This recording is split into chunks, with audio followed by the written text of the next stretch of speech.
السلام علیکم ورحمۃ اللہ وبرکاتہ۔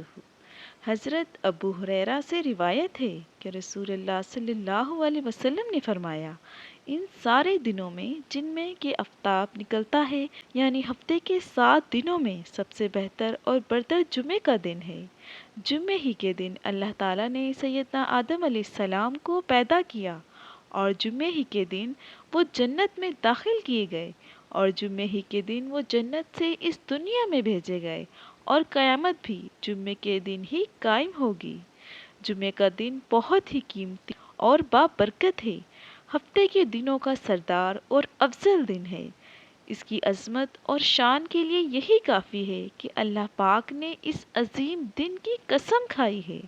قرآن مجید میں اللہ تعالیٰ ارشاد فرماتے ہیں کہ اے میرے حبیب صلی اللہ علیہ وسلم فرما دیجئے کہ اے لوگوں، اگر تم اللہ تعالیٰ سے محبت رکھتے ہو تو میری اطاعت کرو، اللہ تعالیٰ تم سے بھی محبت فرمائیں گے اور تمہارے گناہ معاف فرما دیں گے، اور اللہ تعالیٰ بخشنے والے اور بہت مہربان ہیں۔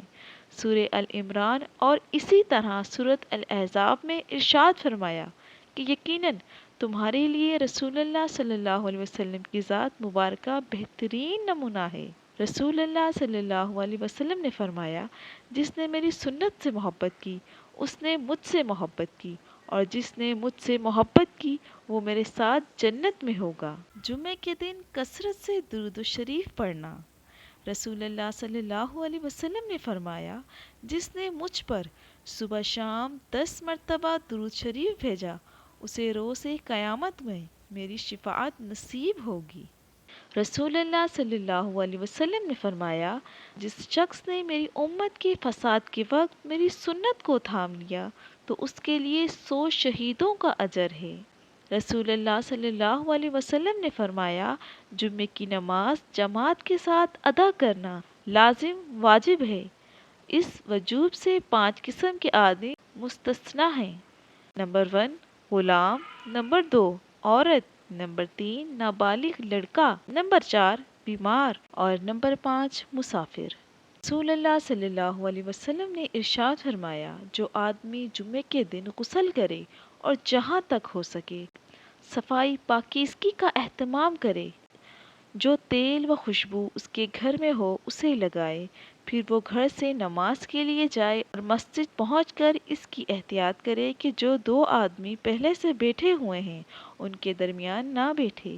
رسول اللہ صلی اللہ علیہ وسلم نے فرمایا، جو شخص جمعے کے دن 7 اعمال کر لے اس کو مسجد جاتے ہوئے ہر قدم پر 1 سال کی نفلی نمازوں کا ثواب اور 1 سال کی نفلی روزوں کا اجر و ثواب ملے گا۔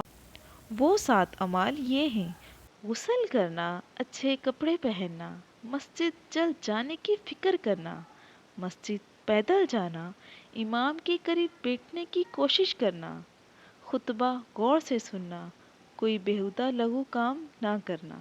رسول اللہ صلی اللہ علیہ وسلم نے فرمایا، جو شخص جمعے کے روز سورہ کہف پڑھے گا وہ اگلے 8 دن تک ہر فتنے سے محفوظ رہے گا، حتیٰ کہ اگر دجال نکل آئے تو اس کے فتنے سے بھی محفوظ رہے گا۔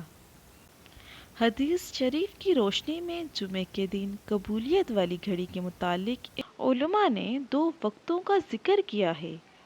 دونوں خطبوں کے درمیان کا وقت جب امام منبر پر کچھ لمحات کے لیے بیٹھتا ہے، زبان کے بجائے صرف دل میں دعا کریں، اور دوسرا غروب آفتاب سے کچھ وقت قبل۔ جمعے کے دن دعا مانگنا، خاص کر دونوں وقتوں پر دعا صرف دل ہی دل میں کی جائے، زبان سے نہیں، اور نہ ہی اس کے لیے ہاتھ اٹھائے جائیں۔ جس شخص نے 3 جمعے سستی اور کاہلی کی وجہ سے چھوڑ دیے تو اللہ تعالیٰ اس شخص کو دنیا میں ہی سے منہ پھیر لیں گے، اور اللہ تعالیٰ اس کا نام منافقوں میں لکھ دے گا۔ جو شخص بھی جمعہ چھوڑے گا تو اس کا انجام بہت برا ہوگا۔ اللہ تعالیٰ سے دعا ہے کہ ہمیں مبارک ایام کو سنت کے مطابق گزارنے کی توفیق عطا فرمائے۔ آمین۔ اگر ویڈیو پسند آئی تو لائک کریں اور میرے چینل کو سبسکرائب کریں۔ السلام علیکم۔ جزاک اللہ۔